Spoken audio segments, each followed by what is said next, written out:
오늘 우리가 함께 읽은 열왕기상 20장 말씀은 이스라엘 왕 아합과 아람 왕 베나닷 사이의 전쟁을 기록해 주고 있습니다. 앞서 우리가 19장 내용을 살펴본 대로 낙심한 엘리야를 주께서 회복시키시면서 세 사람에게 기름을 부으라고 하셨습니다. 첫째는 다메섹으로 가서 하사엘에게 기름을 부어 아람 왕을 삼고, 둘째는 님시 아들 예후에게 기름을 부어 이스라엘 왕으로 삼으라. 셋째는 사밧의 아들 엘리사에게 기름을 부어 너를 대신할 선지자로 삼으라는 것이었습니다. 여호와께서 엘리야에게 기름을 부으라고 하신 이 세 사람 모두는 아합 가문의 멸망과 관련이 있는 사람들이었습니다. 하사엘에게 기름을 부어 아람 왕을 삼으라는 것은, 아람은 이스라엘 머리 꼭대기에 있었어요. 그러니까 북쪽 꼭대기에 아람을 통하여 아합 왕을 괴롭게 하시겠다는 말씀이었고, 그 다음 님시 아들 예후에게 기름을 부어 이스라엘 왕을 삼으라는 그 말씀은 이제 더 이상 아합 가문은 북이스라엘의 왕이 될 수 없다라는 것을 너무나 분명하게 증거하신 말씀입니다.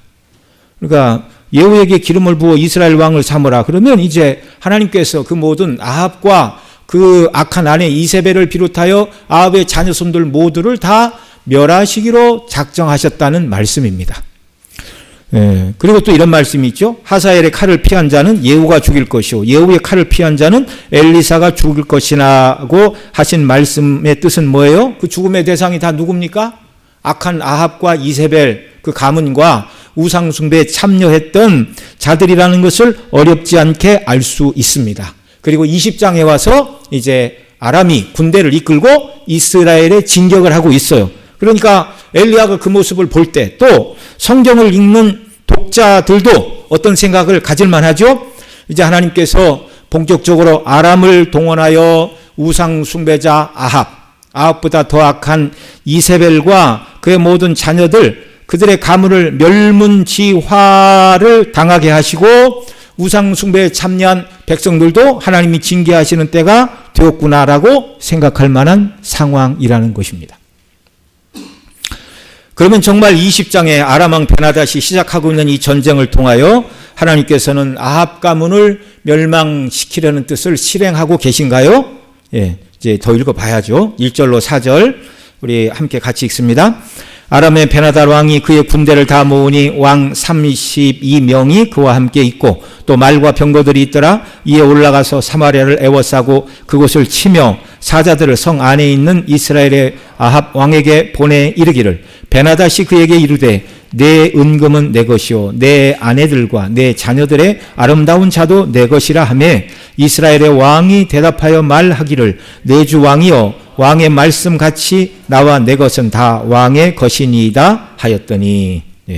자, 이 말씀을 보면 이제 19장과 관련하여 하나님께서 아합과 우상 숭배자들을 심판하기 위함인가라고 기대하던 자들, 기대하는 엘리야, 그 다음에 오늘 성경 읽는 우리들에게 하나님의 심판이 시작되었구나라고 생각할 만도 하지만 아직 한 가지 개운하지 않은 것이 하나 있습니다. 그게 뭐냐면 아람 왕.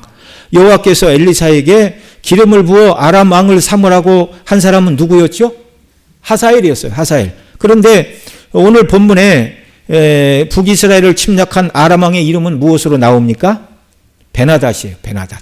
그러니까 아직 하사엘에게 기름을 붓지는 않았다라는 말입니다. 그럼에도 불구하고 군사력이나 이 모든 것을 비교해 볼 때 정말 지금 북이스라엘은 심각한 위기를 만났습니다. 왜냐하면 아람 왕 베나닷이 32명의 왕들과 같이 이 전쟁에 참여했다. 그러니까 그 아람의 지방 영주들을 이제 소왕이라 그렇게 불렀던 것이죠. 그러니까 고대 시대에는 큰 왕 밑에 작은 왕들이 있었습니다. 분봉왕 뭐 이런 거죠. 그러니까 영어로 얘기하면 그레이트 킹 밑에 작은 킹들이 있었어요. 그러니까 이게 그런 의미예요. 그러니까 이 베나닷은 모든 왕들 머리 위에 있는 왕이고, 그 다음에 그 아람의 지방 영주들을 당시에는 또 왕으로 불렀다라는 그런 말입니다. 지도를 좀 한번 보여주실 수 있나요? 네. 밑에 노란색이 유다, 사이를 끼고 있는 오른쪽이 유다 땅 예루살렘 보이시고 그 위에가 분홍색이 이제 이스라엘이 되겠습니다. 그리고 아람은 그 사이 위에 갈릴리 호수, 그 다음에 갈릴리 호수 위에 그 조그마한 걸 이제 메롬 호수라고 그래요. 그 메롬 호수 위쪽이 아람이에요. 아람, 다메섹이 있는 아람. 예. 그러니까 자 거기로부터 지금 32명의 지방의 왕들과 대동하고 지금 어디를 에워쌌대요? 사마리아 지도를 보세요. 저 북쪽 갈릴리로부터 한참 내려와야 돼요. 물론 위에 있는 그 모든 성읍들을 다 정벌했다 그런 얘기는 없어요. 이게 이제 내용을 보면 아방의 아버지 시대에 그 오므리 시대에 자기 베나다스의 아버지가 우리 아버지 시대에 당신의 아버지에게 빼앗은 성읍을 돌려주겠다라는 말이 이제 뒤에 나오거든요. 그러니까 갈릴리 근방에 있는 많은 성읍들은 이미 다 아람으로 넘어갔어요. 그러니까 사마리아 위에 있는 모든 성읍이 다 넘어갔다 그렇게 볼 수는 없지만 갈릴리 근방의 상당수 많은 성읍을 이미 아람에 빼앗겼고 그 다음에 북쪽에 뭐 군사들이 있었겠지만 잘 어떻게 피해서 지금 아람 군대가 사마리아를 에워싸고 있다라는 말입니다. 그러니까 엄청나게 많은 군대가 사마리아를 에워싸고 있어요. 그러니까 이건 그냥 싸워서 이길 수 없는 전쟁이다 그런 얘기입니다. 그리고 이 아람 왕이 둘러싸고 나서 요청을 했죠. 너의 은금은 내 것이고 내 아내와 내 자녀들도 다 내 것이라. 그러자 아합이 뭐라고 그럽니까? 네, 알겠습니다. 그렇게 대답을 하잖아요.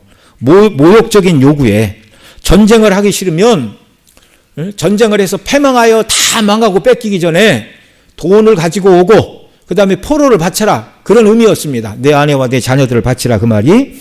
자, 이 모욕적인 요구에 4절에서 아합이 뭐라고 대답했어요? 오늘 본문 4절 같이 읽습니다. 시작. 이스라엘 왕이 대답하여 말하기를 내 주 왕이여 왕의 말씀같이 나와 내 것은 다 왕의 것이니이다 하였더니. 그러니까 이제 아합이 망하지 않는 비결은 많은 재물을 주고 또 그 다음에 이스라엘 가운데 포로들을 이제 베나다스에게 내어 주어야 하는 그런 입장이었습니다. 그런데 이 전쟁이 그렇게 몇 사람이 포로를 받고 돈을 받고 베나다시 물러가는 걸 원치 않았어요. 그 다음에 이제 5절 6절을 보면 아주 무리한 요구를 베나다시 하게 됩니다. 5절 6절 같이 읽죠. 시작. 사신들이 다시 와서 이르되 베나다시 이르노라 내가 이미 내게 사람을 보내어 말하기를 너는 내 은금과 아내들과 자녀들을 내게 넘기라 하였거니와 내일 이맘때 내가 내 신하들을 내게 보내리니 그들이 내 집과 내 신하들의 집을 수색하여 내 눈이 기뻐하는 것을 그들의 손으로 잡아 가져가리라 한지라.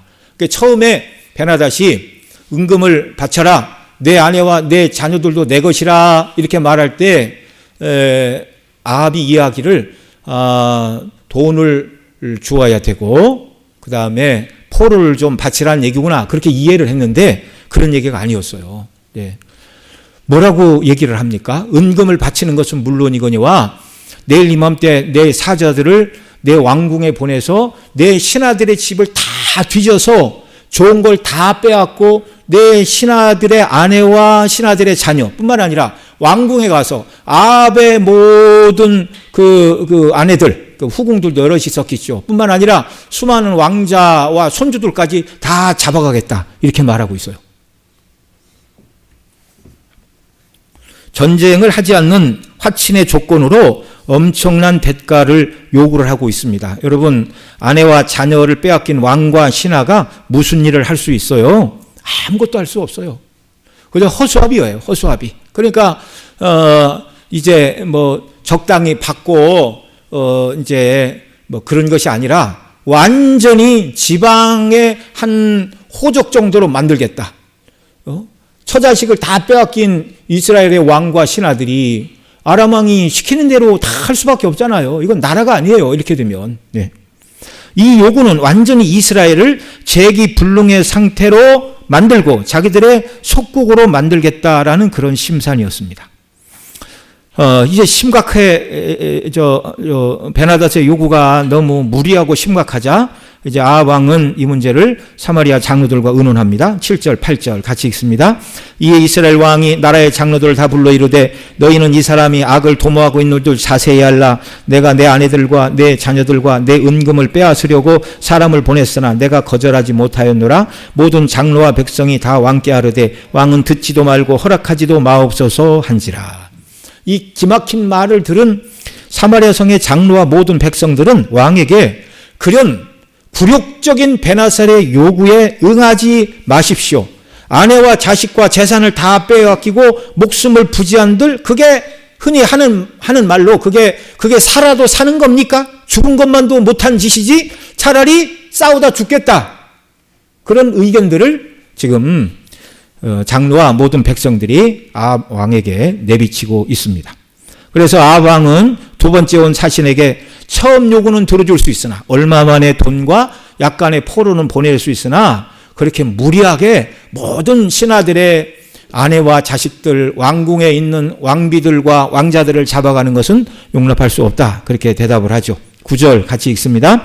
그러므로 왕이 베나닷의 신하들에게 이르되 너희는 내 주 왕께 말하기를 왕이 처음에 보내 종에게 구한 것은 내가 다 그대로 하려니와 이것은 할 수 없나이다 하라 하니 사자들이 돌아가서 보고하니라. 이 보고를 받은 베나닷의 반응이 10절에 기록되고 있습니다. 그러니까 세 번째 사신을 보낸 거죠. 10절 또 읽습니다. 시작. 그때 베나닷이 다시 그에게 사람을 보내어 이르되 사마리아에 부스러진 것이 나를 따르는 백성의 무리의 손에 채우기에 족할 것 같으면 신들이 내게 벌 위에 벌을 내림이 마땅하니라. 여기 이제 네가 그렇다면 사마리아를 철저하게 짓밟아 파괴할 것이다. 사마리아에 부스러진 것이라 그 말이 사마리아를 완전히 티끌로 만들어버리고 그 다음에 그것 가운데서 나와 함께한 자들이 다 탈출을 할 것인데 사마리아를 다 짓밟아도 나를 따르는 백성의 손에 채우기에 부족할 것이다. 군사적으로나 무엇으나 게임이 안 되는 싸움이고 전쟁이 일어나면 사마리아는 다 무너지고 먼지만 남게 될 것이다 라는 위협을 한 것입니다. 그런 일이 일어나기 전에 순순히 다 내놓으라. 지금 이 말을 세 번째 하고 있는 거예요. 베나닷의 이 말에 대한 아합의 대답이 11절입니다. 같이 읽습니다. 시작. 이스라엘 왕이 대답하여 이르되 갑옷 입은 자가 갑옷 벗은 자같이 자랑하지 못할 것이라 하라 하니라. 이 말은 속담이지요. 서양 속담에 이와 비슷한 말이 있습니다. 부하기 전에는 병아리 수를 세지 말라. 이게 서양 속담이에요. 암탉이 이렇게 알을 다 품어도 다 병아리가 됩니까? 안 됩니까? 다 안 돼요. 다 부화하는 게 아니에요. 그러니까 지켜봐야 한다는 거예요. 마찬가지로 아합은 그와 같은 의미로 갑옷 입은 자가 갑옷 벗은 자같이 자랑하지 못할 것이라. 갑옷을 입는 자는 누굽니까? 전투에 참여하는 자를 말해요. 아직 전투를 시작하지 않았어요. 갑옷을 입고 전투에 나갔어요. 갑옷을 벗은 자는 누굽니까?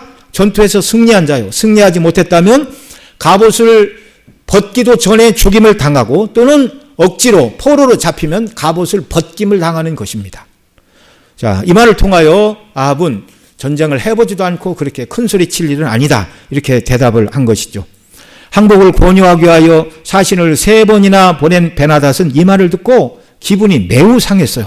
그래서 그가 보인 반응이 무엇입니까? 12절 같이 읽죠. 시작.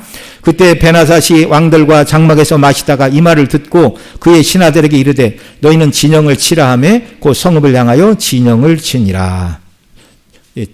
진영을 친다 그 말은 전쟁을 위하여 군사를 배치하고 공격 대응을 취하는 것을 말하는 것입니다. 자, 이제 이 전쟁이 어떻게 될까요?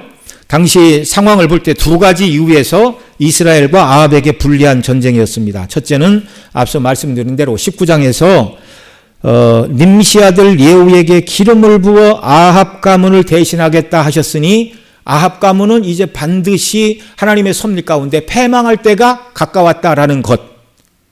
그런데 그것이 이 전쟁이 아닌가? 아람 왕 베나닷이 32명의 지방 왕들을 대동하고 북쪽을 싹 지나서 사마리아를 둘러싸고 있는 것입니다. 절대적으로 불리한 조건이죠.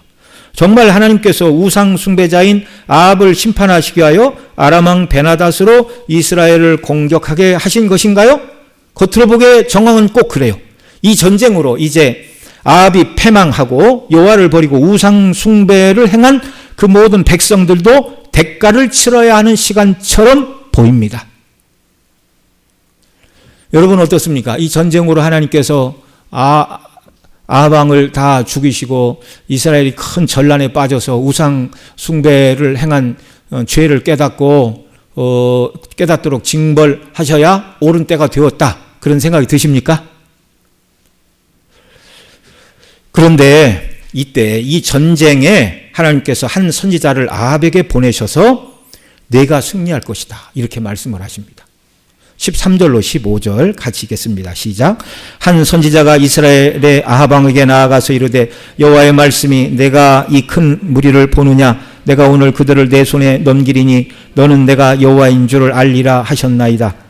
아합이 이르되 누구를 통하여 그렇게 하시리이까? 대답하되 여호와의 말씀이 각 지방 고관의 청년들로 하라 하셨나이다. 아합이 이르되 누가 싸움을 시작하리이까? 대답하되 왕이니이다. 아합이 이에 각 지방 고관의 청년들을 계수하니 232명이요 그 외에 모든 백성 곧 이스라엘의 모든 자손을 계수하니 7,000명이더라. 아멘. 선지자는 여호와께서 오늘 아합에게 전쟁에서 승리하게 하실 것이라고 말하여 주었습니다. 그런데 하나님께서 이 말을 전하라고 보내신 선지자가 엘리야도 아니고 엘리사도 아니에요. 지금 엘리야에게 하나님께서 이 말을 아합에게 전하라고 그러면 조금 회복이 되었는데 가고 싶은 마음이 있겠어요? 없겠어요? 하나님 너무 하시네요. 예? 하사엘을 세우고 예후를 세우고 엘리사에게 기름을 부어서 아합 가문에 멸망시키겠다 말씀하신 것이 언제인데 아람이 쳐들어와 이제 우상 숭배자 아합이 죽는가? 심판을 받는가? 정말 시원하게 하나님의 공의가 일어나는가를 보고 싶은데 나한테 가서 이스라엘이 승리하고 아합이 패망할 것이라뇨. 네. 어쨌든 하나님께서 이 소식을 엘리야나 엘리사가 아니라 이름이 없는 다른 선지자를 통하여 이 소식을 전하라 하셨습니다. 자, 이 전쟁의 모습은 하나님께서 이스라엘에게 승리를 약속하셨는데 이 승리가 어떻게 이루어졌는가? 16절로 21절입니다. 같이 읽지요. 그들이 정오에 나가니 베나닷은 장막에서 돕는 왕 32명과 더불어 마시고 취한 중이라. 각 지방의 고관의 청년들이 먼저 나갔더라. 베나닷이 정탐꾼을 보냈더니 그들이 보고하여 이르되 사마리아에서 사람들이 나오더이다 하매 그가 이르되 화친하러 나올지라도 사로잡고 싸우러 나올지라도 사로잡으라 하니라. 각 지방 고관의 청년들과 그들을 따르는 군대가 성읍에서 나가서 각각 적군을 쳐 죽이매 아람 사람이 도망하는지라. 이스라엘이 쫓으니 아람 왕 베나닷이 말을 타고 마병과 더불어 도망하여 피하니라. 이스라엘 왕이 나가서 말과 마병을 치고 또 아람 사람을 쳐서 크게 이겼더라. 자, 여기 16절에서 아합이 정오에 고관의 자녀들을 데리고 아람 진영을 공격하기 시작했습니다. 그러나 여러분 아시는 것처럼 한낮 정오는 싸움을 하기에 적당한 시간이 아니에요. 고대의 대부분의 전쟁은 새벽이나 깜깜한 밤중에 기습작전을 벌이는 것이 일반적으로 전투를 하는 사람들의 방식입니다. 그런데 정오가 되도록 이스라엘에 아무런 변화가 일어나지 않으니까 아람 왕이 오늘은 뭐 전쟁이 일어날 날은 아닌가 보구나. 그리고 스스로 생각했죠. 전쟁을 해도 자기가 성을 공격하고 들어가겠다 생각을 했지 숫자도 얼마 안 되는 아합이 성문을 열고 나와서 자기들을 공격하리라는 것을 생각도 안 했어요. 그래서 이제 왕들을 모아놓고 자 이제 며칠 있으면 이제 총 공격을 합시다 그러면서 그날 술을 진탕 먹고 취했어요. 여러분 이 전쟁에 적군을 앞에 두고 술을 취한다는 건 있을 수가 없는 일이죠. 하나님께서는 그 틈을 보고 그들이 술 취하 있는 그때에 가서 대낮에 가서 공격하라고 그러셨습니다. 참 하나님의 섭리와 지혜는 인간의 생각을 초월하는 것이죠. 새벽에 꼭 기습을 해야만 이기는 것이 아닙니다. 하나님이 도우시려면 대낮에 가서 싸워도 이기는 거예요. 그 왕들이 술을 먹고 취하고 제정신이 아닌데 이스라엘이 공격한다 그러니까 화친하러 올지라도 사로잡고 싸우러 올지라도 사로잡으라. 참 말은 그럴듯해요. 그러나 전쟁은 그렇게 진행되지 않았습니다. 낮부터 왕들이 취해 있는 군대가 전쟁을 제대로 할 수는 없는 노릇이었죠. 오만한 아람의 군대는 대패하고 돌아갔습니다. 이것이 아람과 아합 시대에 있었던 1차 전투입니다. 이 전쟁이 끝이 아니었습니다. 이 전쟁에 승리한 후에 그날 여호와께서 이스라엘에게 아합 왕에게 승리를 주실 것이라고 예언한 선지자가 다시 아람이 내년에 공격할 것이니 왕에게 준비하라 그렇게 말하죠. 그 22절입니다. 같이 읽습니다. 그 선지자가 이스라엘 왕에게 나와 이르되 왕은 가서 힘을 기르시고 왕께서 행할 일을 알고 준비하소서. 해가 바뀌면 아람 왕이 왕을 치러 오리이다 하니라. 자, 이에 비해 패배한 아람 군대도 이제 침략을 위하여 다시 준비하고 있습니다. 23절에 보면 그들이 뭐라고 그러냐면 23절 같이 읽죠. 아람 왕의 신하들이 왕께 아뢰되 그들의 신은 산의 신이므로 그들이 우리보다 강하였거니와 우리가 만일 평지에서 그들과 싸우면 반드시 그들보다 강할 것이라. 이들이 생각할 때 여호와 하나님은 산의 신이라고 생각을 했어요. 뭐 그럴 수도 있겠죠. 신의 산 꼭대기에서 그 백성을 만나두시지 않았습니까? 그래서 산에서 싸우니까 산의 신이 도와서 졌으니 평지에서 싸우면 우리가 이긴다. 고대 시대에 뭐 몇 번 말씀을 드린 기억이 나는데 두 나라가 전쟁을 하면 자기들의 신들에게 제사를 드리고 참전을 하잖아요. 그러면 사람들이 싸우기 전에 신들의 세계에서 먼저 전쟁이 벌어지고 힘센 신이 이 나라가 여기를 이겼다 그러면 실제 전쟁에서도 이 나라가 이기는 걸로 나타나는 거예요. 그러니까 이스라엘의 신은 산의 신이니까 평지에서 싸우면 이길 것이다. 그 말이 이제 평지에서 이스라엘과 싸우면 이스라엘을 돕는 여호와 하나님이 그들을 도울 수가 없으니 자기들이 승리할 것이다. 당시 세계관에 따라 이렇게 대답을 한 것입니다. 평지에서 싸우고 그 다음에 그들이 또 하나 낸 전쟁에서 승리하는 두 번째 방법도 찾았어요. 그것이 이제 24절로 25절입니다. 23절에서는 평지에서 싸워야 된다. 이스라엘 신은 산의 신이기 때문에. 그리고 이제 24절, 25절에서는 무슨 얘기를 하냐면 처음 침략할 때 왕 32인하고 동행을 했는데 그 왕 32인은 돌려보내고 총독을 세우자 그렇게 얘기를 합니다. 그러니까 여러분 이렇게 아까 말씀드린 그레이트 킹 밑에 작은 킹들이 있어요. 그러니까 작은 왕들은 나름대로 주관이 있습니까? 없습니까? 있죠. 그런데 총독은 뭐예요? 왕의 직할이라 그 말이에요. 그 왕들은 다 돌려보내고 그 왕들이 이 군사들을 지휘하도록 왕의 말을 듣는 각 총독들을 배치를 해서 그 군사를 이끌도록 합시다. 뭐 상당히 합리적인 얘기죠. 우리나라 조상들도 마찬가지죠. 고려시대는 물론이거니와 조선시대 초기까지만 해도 왕이 직접 운용하는 정의 왕궁의 군사들보다 지방 호족들이 거느리고 있는 사병의 숫자가 더 많았습니다. 그래서 그 이제 사병들을 중심으로 뭐 이런저런 난도 일어나고 다 그렇게 되는 거죠. 네. 자, 그리고 두 가지를 준비를 했지요. 아람이 전쟁에서 승리하기 위하여 평지에서 싸워야 된다. 그러면 산의 신인 여호와가 못 도와주고 두 번째로는 명령 체계가 그 지방의 왕들을 다 데리고 다니면 그 왕들을 구슬리고 또 말도 안 듣고 그러니까 왕들은 다 돌려보내고 군사만 뽑아와 총독을 두어 왕의 직할 부대로 만들어 싸우게 하자. 굉장한 전략을 나름대로 잘 세운 것 같아요. 그러면 이제 두 번째 전쟁은 어떻게 됩니까? 26절, 27절에 보니까 26절, 27절 같이 읽죠. 해가 바뀌니 베나닷이 아람 사람을 소집하고 아벡으로 올라와서 이스라엘과 싸우려 하며 이스라엘 자손도 소집되어 분량을 받고 마주 나가서 그들 앞에 진영을 치니 이스라엘 자손은 두 무리의 적은 염소떼 같고 아람 사람은 그 땅에 가득하더라. 이렇게 싸우면 이스라엘이 이길 수 있겠어요? 없겠어요? 못 이기는 거예요. 하나님이 도와주시지 않으면 이스라엘 자손은 두 무리의 적은 염소떼 같고 아람 사람은 그 땅에 가득하더라. 이게 전투가 될 수가 없는 것입니다.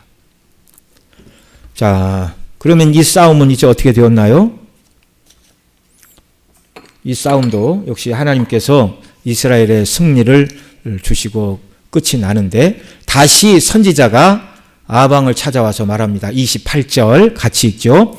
그때 하나님의 사람이 이스라엘 왕에게 나와 말하여 이르되 여호와의 말씀이 아람 사람들이 말하기를 여호와는 산의 신이요 골짜기의 신은 아니라 하도다. 그러므로 내가 이 군대를 다 내 손에 넘기리니 너희는 내가 여호와인 줄을 알리라 하셨나이다 하니라. 이 선지자의 예언대로 2차 전쟁도 두 무리의 염소떼 정도밖에 안 되는 무리인데 하나님이 땅에 가득한 아람의 군대를 평지에서 싸워 이기는 은혜를 주셨습니다. 그 내용이 이제 29절로 30절인데요. 같이 읽죠. 진영이 서로 대치한 지 7일이라 일곱째 날에 접전하여 이스라엘 자손이 하루에 아람 보명 10만 명을 죽임에 그 남은 자는 아벡으로 도망하여 성읍으로 들어갔더니 그 성벽이 그 남은 자 2만 7천 명 위에 무너지고 베나닷은 도망하여 성읍에 이르러 골방에 들어가니라. 한 날에 보병 10만이 죽고 아벡 성으로 도망했는데 성벽이 무너져 2만 7천 명이 또 성벽에 깔려 죽었습니다. 이거 다 누가 하시는 일이에요? 하나님께서 하시는 일이에요. 그러자 이제 31절 이하에 보면 패배한 베나닷이 화친을 청합니다. 화친을 청하면서 아합에게 아람이 아버지 때 빼앗은 땅들을 돌려주겠고 그 다음에 다메석은 이제 아람의 수도이죠. 다메석에 아합의 거리를 만들어 주겠다. 그러니까 아합의 거리, 아합의 이름으로 물건을 파는 시장을 내주겠다 그런 말이에요. 예. 그리고 이제 그렇게 이야기를 하자 아합이 화친을 청하고 병거에 올리고 조약을 맺고 이 전쟁은 이제 끝이 나게 됩니다. 그러나 하나님의 사람은 아합이 베나닷과 화친을 맺은 것을 기뻐하지 않았습니다. 예, 그래서 있을 수가 없는 일이죠. 있을 수가 없는 일. 그래서 다른 선지자를 보내서 말합니다. 내가 멸하기로 작정한 사람을 내 손에 놓았은즉 내 목숨은 그의 목숨을 대신하고 내 백성은 그 백성을 대신하리라. 이렇게 말합니다. 그 과정이 이제 35절로 43절에 보면 선지자가 친구한테 나를 상하도록 치라 그러자 안 쳤어요. 그러자 길에서 네가 죽으리라. 그러자 사자에 물려 죽고 또 다른 사람한테 치라고 해서 치니까 이 선지자가 상한 얼굴로 얼굴을 가리고 가서 이제 그런 얘기를 하죠.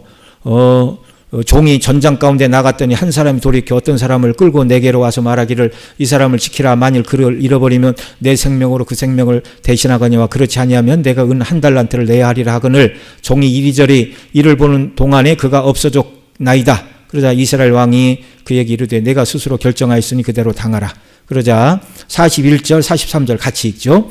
그가 급히 자기의 눈을 가린 수건을 벗으니 이스라엘 왕이 그는 선지자 중에 한 사람인 줄을 알아본지라. 그가 왕께 아뢰되 여호와의 말씀이 내가 멸하기로 작정한 사람을 내 손으로 놓았은즉 내 목숨은 그의 목숨을 대신하고 내 백성은 그 백성을 대신하리라 하셨나이다. 이스라엘 왕이 근심하고 답답하여 그의 왕궁으로 돌아가려고 사마리아에 이르니라.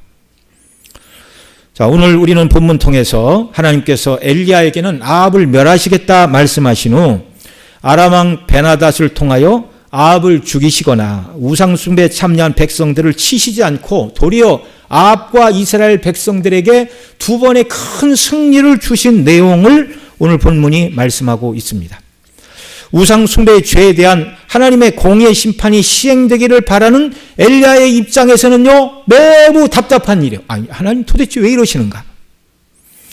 저 우상숭배를 하고도 회개하지 않고 돌이키지 않는 자들을 하나님이 심판하신다고 하시고서 왜 도리어 두 번씩이나 아람과의 전투에서 승리를 주시는가? 엘리야는 참 이해하기 힘들었을 것입니다. 여러분은 어떠십니까?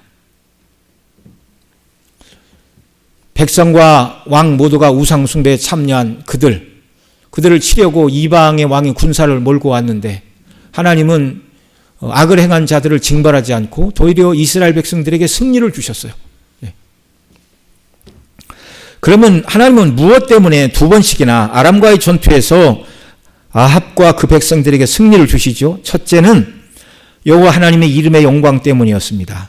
이스라엘이 우상숭배를 하였지만 아람이 볼 때 이스라엘은 여전히 누구를 섬기는 백성입니까?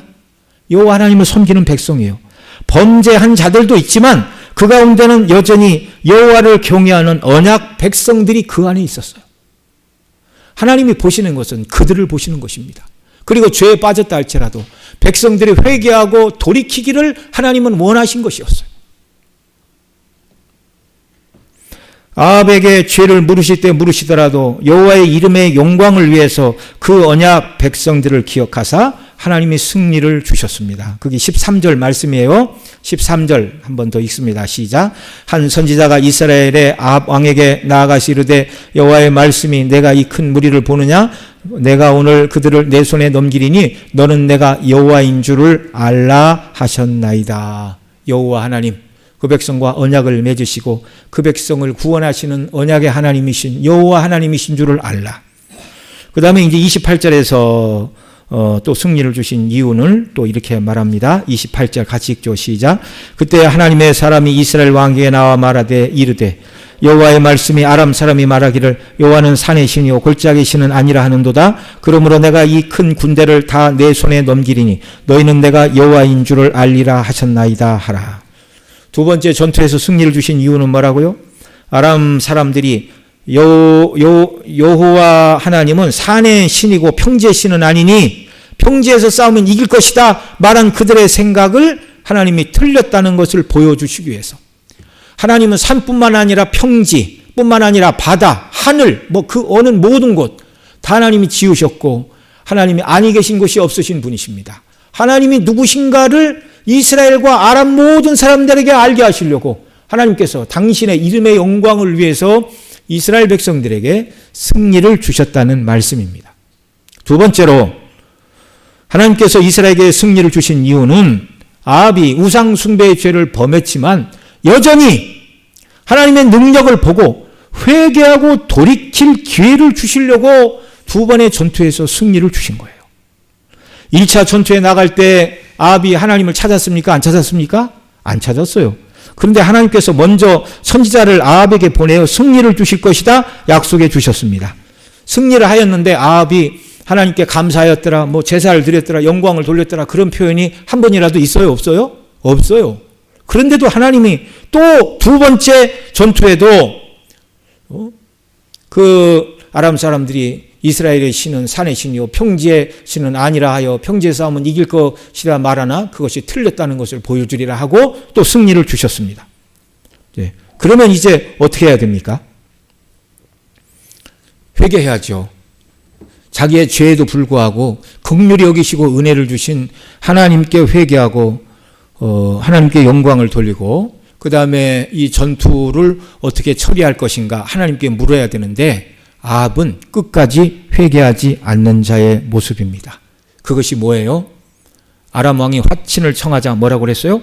자신이 마치 그 전쟁의 승리를 가져온 장본인인 것처럼 승리를 주신 하나님께 묻지 않고 그가 아직도 살아있느냐? 그는 내 형제라 말하고 자기 병거에 올려 조약을 맺고 두 번씩이나 침공한 베나닷을 놓아 주었습니다. 이것은 하나님이 기뻐하시는 일이 아니었어요. 그래서 선지자를 보내 말씀하시죠. 내가 멸하기로 작정한 사람을 내 손으로 놓았은즉 내 목숨은 그의 목숨을 대신하고 내 백성은 그 백성을 대신하여야 하리라. 그러자 그때 이제 겨우 근심하기 시작해요. 참 연약하고 어리석은 사람입니다. 여러분, 때때로 우리가 하나님의 백성임에도 불구하고 크고 작은 연약에 빠질 때가 있잖아요. 그러면 하나님께서 우리가 하나님이 기뻐하시지 않는 연약에 빠졌다는 사인을 주신다고 말씀을 드렸죠. 그게 우리에게 갑자기 우리가 잘못했다고 해서 무슨 큰 질병이 찾아오고 큰 교통사고를 당하고 그렇게 하시지 않고 가장 가까운 사람과부터 사소한 불화부터 시작이 된다. 그 말씀을 제가 한 2주 전에 드린 기억이 납니다. 네. 이런 적은 작은 트러블들로 인하여 지금 나의 삶의 어떤 부분이 하나님께서 기뻐하고 원하시지 않는 부분이 있구나, 이런 깨달음을 주시면 우리는 어떻게 해야 돼요? 즉시 우리 자신을 돌이켜 봐야 됩니다. 내 삶의 국면 중에 어디에 어떤 국면이 하나님의 선하신 뜻에 일치하지 않는 것인가, 이걸 생각하고 회개하고 바꿔야 돼요. 고쳐야 돼요. 물론 그것이 구원의 조건이 되어 우리가 영원한 천국에 들어가는 것은 아니고, 예수 그리스도의 대속의 은혜로 구원받아 이미 우리는 사도 바울이 말하는 것처럼 그리스도와 함께 하나님 보좌 우편에 앉은 바 자들이고, 또 계시록이 말하는 것처럼 이미 하나님 앞에 간 자들이 시온산에 모여 찬양을 부리는 그곳이 영적인 저와 여러분의 자리이고, 예수님을 정말 믿는 자들은 어떠한 일이 있어도 반드시 그곳에 서게 하시는 줄을 믿으시기 바랍니다. 그러나 그 과정까지 우리가 살아가는 이 길은요, 그리스도를 닮아가는 성화의 길이에요. 오늘 오전에도 우리 원로 목사님 말씀을 증거해 주신 것처럼 구원받았으니 이제 내 맘대로 사는 게 아니고 구원받은 성도로서 그리스도를 닮아가는 삶을 하나님이 원하십니다. 근데 우리의 삶 속에서 이런저런 어려움을 주시면 나를 향한 하나님의 뜻이 무엇인가? 이걸 우리가 잘 바라보는 역사가 있기를 바랍니다. 마음에는 평강이 넘쳐도 또 삶의 외적인 환경이 나아지지 않는 경우도 있어요. 그건 죄 때문에 그런 것이 아니고 하나님의 선하신 뜻인 줄 알고 하나님의 평강을 주시고 은혜를 주시면 기쁨으로 우리에게 주신 모든 짐들을 지고 가는 이런 역사들이 우리에게 있기를 바랍니다. 여기 멸하기로 작정한 사람, 멸하다라는 말이 헤렘이라는 말인데 이건 여호와께 바쳐진 것을 말해요. 하나님이 쓰시든가 아니면 멸하든가 둘 중에 하나가 이 헤렘이라는 뜻입니다. 이걸 제가 2번 정도 말씀을 드렸죠. 여호수아 시대에 여리고를 정복하고 전리품을 빼앗을 때 첫 것은 여호와의 것이니 여리고성의 모든 전리품은 너희가 취하면 안 되고 다 여호와께 바쳐라 그랬는데, 한 사람 아간이 금과 은과 신할산의 외투를 숨겼습니다. 그로 말미암아 아이성 전투에서 패배를 하게 되었고 제배를 뽑으니 아간이 뽑혔고, 너의 죄가 무엇이냐 그러니 그가 금과 은과 외투 한 벌을 숨겼다는 사실을 토로하였어요. 하나님께 바쳐진 것, 그게 바로 헤렘입니다. 헤렘. 그래서 그것을 취한 아간의 모든 가족이 다 돌에 맞아 죽고 말았습니다. 이 헤렘이라는 말이 한 번 더 등장을 하죠. 사울 왕에게 아말렉과 전투를 명하시고 아말렉의 모든 것을 하나님이 뭘 하라고 그러셨어요? 진멸하라고 그러셨어요. 그 진멸하라는 말이 헤렘입니다. 하나님 것으로 다 돌려드려야 돼요. 아니면 사람이 취할 수 없어요. 아니면 다 죽여야 됩니다. 여기 마찬가지예요. 내가 진멸하라고 작정한 아람의 군대를 내가 살려서 돌려보냈다. 이 아합은 회개하지 않았어요. 하나님의 뜻과 마음이 어디에 있는지, 얼마나 자기에게 기회를 주시고 회개하기를 원하고 우상을 버리고 여호와께 돌아올 기회를 거듭거듭 주고 있음에도 불구하고 회개하지 않고 그의 마음은 하나님이 아닌 세상 영광에 가 있는 사람이었습니다. 이렇게 여러 번 거듭거듭 엘리야 시대에 회개를 했어야 마땅하죠. 그때 회개하지 않아도 한 번의 전투, 2번의 전투를 통해서 하나님은 거듭거듭 아합이 회개할 기회를 주셨습니다. 사랑하시는 여러분, 하나님께서 우리에게 이런저런 어려움 또는 징계를 통하여 돌이켜야 된다라고 깨닫게 하실 때, 하나님의 작은 가시로 찌르실 때 민감하게 반응하는 은혜의 역사가 저와 여러분 모두에게 있기를 바랍니다.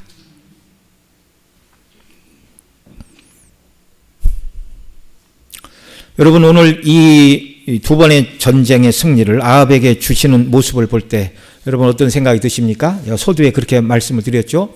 엘리야 입장에서는 이제 아람이 공격함으로 아합 가문이 멸문지화를 당하고 우상 숭배자들이 하나님의 공의의 심판을 받을 때가 이때인가? 성경이 다 써있지는 않았지만 엘리야가 당시 광경을 보고 하나님의 심판의 때가 이때가 아니겠는가? 틀림없이 엘리야는 그렇게 생각을 했을 것입니다. 그런데 우상 숭배자들에게 거듭거듭 회개할 기회를 주시는 이 하나님의 모습을 보면서 여러분은 어떠세요? 여러분이 보실 때는 좀 답답한 생각이 드십니까? 안 드십니까? 오늘 손들어서 투표를 한번 결정해 볼까요? 좀 하나님은 정말 속도 없으신가? 공의의 하나님이 맞는가? 여러분은 어떠세요? 이 말씀을 가지고 우리 자신을 비춰봐야 됩니다.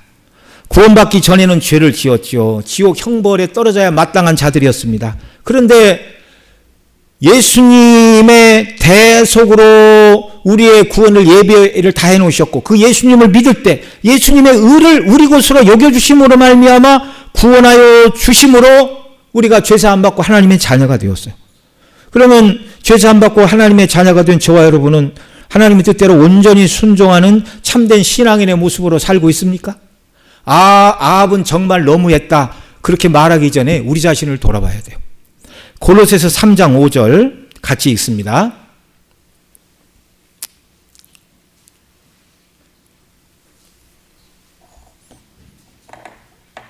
제가 읽을게요. 그러므로 땅에 있는 지체를 죽이라. 곧 음란과 부정과 사욕과 악한 정욕과 탐심이니 탐심은 우상 숭배니라. 이 시대에 우상 숭배가 있다고요? 없다고요? 있다고요. 아합이 바알을 섬긴 것만 우상 숭배가 아니라 탐심이 우상 숭배라고 사도 바울은 너무나 명확하게 말하고 있어요. 구원받은 하나님의 자녀라 말하면서 우리가 하나님보다 세상을 더 사랑하면, 탐심을 따라 살아가면 그것이 바알을 섬기는 아합과 무엇이 다르다는 말입니까? 아합을 욕할 게 아니에요. 억만 죄에서 예수님의 피로 구속하여 주셨음에도 불구하고 여전히 구원받은 자녀라고 말하지만 하나님보다 세상을 더 사랑하는 탐심에서 자유롭지 못한 자들이 저와 여러분들입니다. 그럼에도 불구하고 하나님은 우리의 구원을 취소하십니까? 안 하십니까? 안 하세요. 안 하세요. 저는 이 설교를 준비하면서 참 하나님이 아합에게 좀 본때 좀 보여주시지 이런 마음이 들다가도 아합과 똑같은 날을 오늘도 살려주시고 예수님을 닮게 하시고 복음을 전하는 목사로 세워주신 그 하나님의 은혜가 측량할 길이 없었어요. 측량할 길. 우리가 뭐라고 이런 은혜를 계속 베풀어 주시고 계속 기회를 주시고 다시 일으켜 주시고 너를 구원하신 주님을 바라봐라. 내가 들어갈 영광의 나라를 바라봐라. 거기에 비추어 어떻게 사는 것이 마땅하겠느냐? 복음과 사랑과 은혜로 하나님은 날마다 우리를 설득하십니다. 그냥 잘못하면 바늘로 콕 찔러갖고 그냥 두려워서라도 못하게 하시는 방식이 아니라 하나님이 저와 여러분을 예수 그리스도의 형상을 닮게 하시는 방식은 날마다 말씀과 사랑과 은혜와 성령의 역사로 감동하사 그리스도를 닮아가게 하신다는 말입니다. 그러니 우리가 그리스도의 그 놀라운 대속의 사랑과 은혜가 얼마나 큰가를 더 배워야 되지 않겠어요?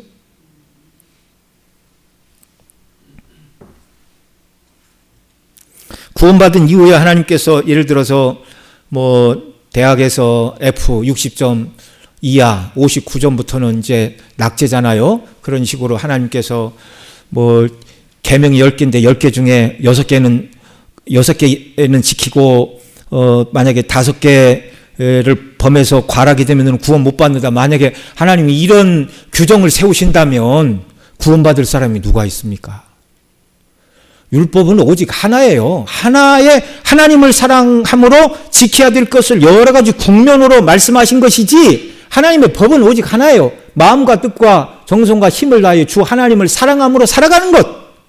이 원리에 비추어 볼 때 우리가 때때로 얼마나 멀리 있는 자들입니까? 그런데도 하나님은요, 우리의 구원을 취소하거나 멸하시지 않으시고 거듭 다시금 복음의 말씀을 듣게 하시고 성령으로 감화하시고 다시금 깨닫게 하시고 징계를 통하여 하나님의 뜻이 아닌 것을 알게 하시고, 그래서 성경에서 징계가 없으면 사생하다 그렇게 얘기하는 줄 믿으시기 바랍니다. 징계를 받으면 뭐예요? 여전히 하나님이 지금도 나를 자녀 삼으시기 위하여 그리스도의 형상을 닮게 하시려고 나를 자녀로 대우하신 줄을 믿으시기 바랍니다. 이 징계가 오면 하나님 너무하네요. 누구는 고통도 없고 편하기만 하고 잘 먹고 잘 살던데 저한테는 이으실 수 있습니까? 그렇게 말씀하지 마세요. 나를 그리스도 예수를 더 닮게 하시려고 나에게 더 사랑과 은혜로 다가오신다. 이렇게 바꿔서 이해해야 할 줄로 믿습니다. 우리 죄를 위해서 우리에게 내리셔야 될 죄의 형벌이 우리에게는 조금도 남아있지 않아요. 완전한 예수님의 대속의 십자가로 우리에게 쏟으셔야 될 죄에 대한 모든 분노를 하나님이 다 쏟으셨고, 예수님 믿는 저와 여러분은 사랑하는 자녀로서 하나님이 이미 받으셨습니다. 그리고 그리스도를 닮아가라고 늘 말씀을 통하여 깨우치시고, 또 그래도 못 깨달으면 징계를 통하여 우리를 깨우치시는 이 하나님의 사랑을 온전히 깨닫고 하나님보다 세상을 더 사랑하고 물질을 사랑하고 우상을 사랑하고 탐심을 사랑했던 이런 모든 것들을 다 버리고 성령의 도우심과 역사 가운데 한 분 하나님만 더 사랑하고 눈에 보이는 세상이 아니라 지금 눈에 보이지는 않지만 믿음의 눈으로 보이는 천성을 향하여 하루하루 기쁨으로 주의 뜻에 순종하며 순례길을 살아가는 저와 여러분 모두 되게 하시기를 소원합니다. 기도하겠습니다. 우리 통성으로 들은 말씀 붙들고